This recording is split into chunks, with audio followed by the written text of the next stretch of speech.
A literal freaking slot machine.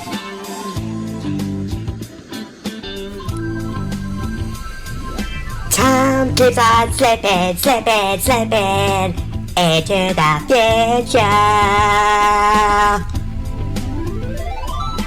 Time keeps on slipping, slipping, slipping into the future. They are essentially glorifying gambling. In a basketball game! You got a casino in my basketball game! You have a casino in a game rated E for everyone or PEGI 3 years or older! Space Jam. To some it is the greatest basketball documentary in history. To others it is a poorly aged piece of that couldn't stand the test of time.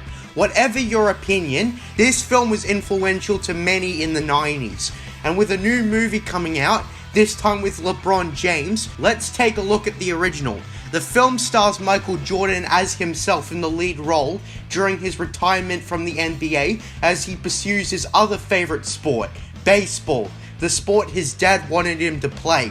There, he helps the Looney Tunes play a basketball game against aliens who want to enslave them. The match convinces Jordan to get back into the game of basketball and play for the NBA once again. Then there's the video game. Released alongside the movie, Space Jam for the PlayStation 1 is quite truly a forgotten game. The Wikipedia article for the movie briefly mentions the game, but nothing else. Sports games have a pretty bad rap in the modern gaming industry. As you saw in the intro, the NBA 2K games glorified gambling with both the ESRB and PEGI rating system, rating it as a family-friendly game. The most egregious and infamous example being the FIFA franchise.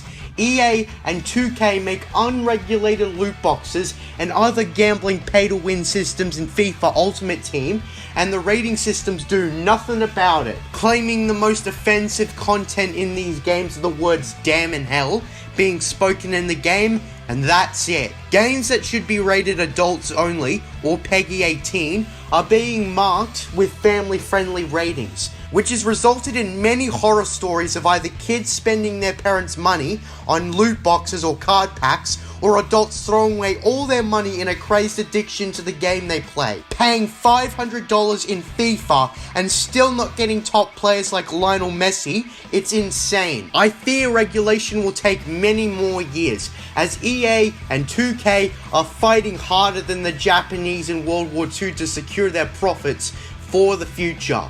Something has to be done. So let me take you back to a simpler time. A time where progression was locked purely through gameplay. So let's have a look at Space Jam for the PlayStation 1. Released alongside the movie in 1996, is just a generic basketball game with the Looney Tunes characters. You'll quickly notice that this game barely has anything of value. Let's look at everything this game has to offer. After the intro, we quickly see that this game has two modes, normal matches and intergalactic tournament. Let's start with normal matches. Since they only followed the movie, we only have two teams to choose from, Toon Squad or the Monstars. I started with Toon Squad. One thing that's interesting, you can play with two players, but that's really the only advantage. We get to choose from a bunch of characters. We see each character's skill in each field. But why would you not pick Michael Jordan to be on your team? He has maxed out skills because of course he does. I wonder what LeBron James would be. But then there's something crucial missing from the character list that takes the game down to a whole new low. You want to guess who they screw over? Dun, dun, dun, dun, dun, dun, dun. Whoa, whoa, whoa! I didn't know Dan Aykroyd was in this picture! Yes, that's right, kids. They neglected to include Bill Murray, who may have been briefly in the movie, but he still played an important role in the movie, saving the Toon Squad from defeat by becoming the 5th team member. I wouldn't care if he had super low stats, just include him in the damn game. And what about Wayne Knight's character too? This is ridiculous. Even after selecting our team, the game forces you into a mini-game. Collect Michael Jordan's sneakers as Daffy Duck in 60 seconds. Probably 30 because the time goes quickly. If I could describe this mini-game in one word, it would be boring. Even though it's 30 seconds long, this minigame is just filler designed to waste your time. You just run around MJ's living room avoiding the dog, and there's absolutely no way you can skip it without going back to the main menu. So you just have to put up with it. When we finally get to the damn game, I could not be more disappointed. Not only was there blatant filler before the game even started, but now that we get to actually play the game, I'm far from impressed. Let me describe the gameplay.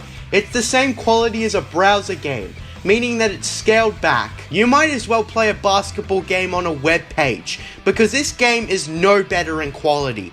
The game controls okay, but it's nothing special. Actions include jumping, passing the ball, sprinting, and all these other controls. It's got all the essentials for a basketball game, but it does nothing special. It's bare bones. Now the reason I'm being so critical here is because the movie Space Jam had the Looney Tunes and Michael Jordan compete against the Monsters in very creative ways.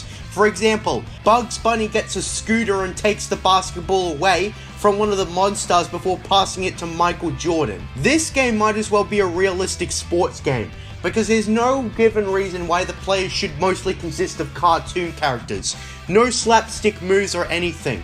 Why couldn't they have really fun ways of hindering each other based on the movie? Like, I don't know, rig the basketball hoop and any of the opposing team that tries to do a slam dunk gets blown up? The movie didn't follow traditional basketball rules, so why does the game? Wouldn't it be more fun to throw out all traditional rules out the window for an insane experience where you do everything to hinder the other team? Set traps, use weapons, and do everything you can to make sure the other team doesn't score. Another thing, if you want to go on an easy winning streak, go to options and turn goaltending options off. And then when the opposing team tries to shoot the ball in the hoops, time your jump correctly and catch it. You'll have a major advantage. This game is quite repetitive. There's nothing to spice up or differentiate the matches from each other, or make every match feel refreshing and new. I really don't know what to say now. Let's just get to Intergalactic Tournament. But guess what? It's just a more limited version of the normal match mode. Limitations include only being able to play as the Toon Squad and not being able to play with Michael Jordan. You gotta be kidding me. Isn't Space Jam supposed to be the crossover between Michael Jordan and the Looney Tunes? I don't know why they cut him off. It just feels like a kick to the nuts. And what's this tournament supposed to mean? There's only 2 teams in the game. I gotta be honest, I didn't bother completing a single match because it was so boring. This is the quietest basketball match ever. Just listen. Sweet move! Toon Squad down by 2.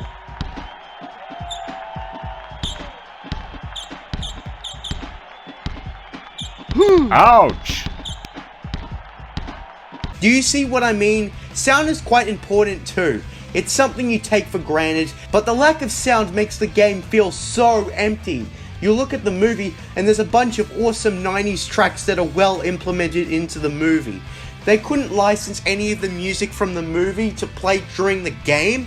I guess the only thing to do now is to try playing as the Monstars, and more problems arise. You see, Toon Squad has an advantage over the Monstars, where there are like 3 characters that are nearly maxed out and one that is maxed out. The 5 playable Monstars are weak compared to the Toon Squad, meaning that there are some serious balancing issues. It's insulting how much the Toon Squad has, even though they barely won the game in the movie. Plus, the Monstars in the movie stole their talents from famous NBA stars. Shouldn't they be quite powerful? So the teams are unbalanced, and there are like 12 playable Looney Tunes, while the Monstars only have 5. Really? Wouldn't it be better to make up some Monstars that didn't appear in the movie to fill in 7 slots? Surely there were scrap designs on the Monstars made during early development on the movie. So basically, not only are the teams unbalanced, but there are an equal amount of characters. What kind of game does that? Keep in mind, this game can be played by 2 people, but if they decide to compete against each other, one will have an unfair advantage. I tried the Monstars, and what do you know, the game is harder. And well, that's pretty much all the content that's in this game aside from mini games, some of which have nothing to do with basketball. It's just filler. This game enrages me.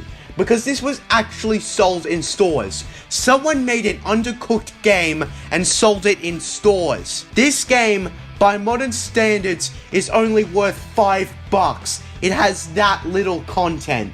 Games made by one person can have more content than that. This game better not have been sold at base price, because that would be the biggest rip-off ever to the most extreme degree. The PlayStation 1 was capable of so much more. The game could have been on Super Nintendo. It's that scaled back. There should have been more content. Add more teams. Make them up, or get actual NBA teams in there if you can't come up with anything. Add more stadiums, balance out the teams and make sure no one has an unfair advantage. And for God's sake, add some catchy music or really anything to break the silence. And also utilize the Space Jam name by making things crazy and off the rails. And also have a campaign of some sort. It makes me rage to see how little content they had. The game functions fine, but it's far from a less is more experience. It's just a polished, empty experience. This game gets a 2 out of 10. Ignore this game at all costs. One of the most lacking licensed games I've ever played. Do better next time, if you ever do, because there is potential for a good Space Jam game, but this ain't it. Avoid it. You're better off playing Rocket League. And yeah, I know it isn't a basketball game, but it's a sports game that doesn't replicate real life, where you could easily go outside and play sports with your friends. Well, this put me in a bad mood before Space Jam 2's release, but I can't help it. This game could have been a companion to the first movie, but it instead used the Space Jam name to make a quick buck. I'm not going to bother doing my exit quote. Thanks for watching, and hopes high that Space Jam 2 is good.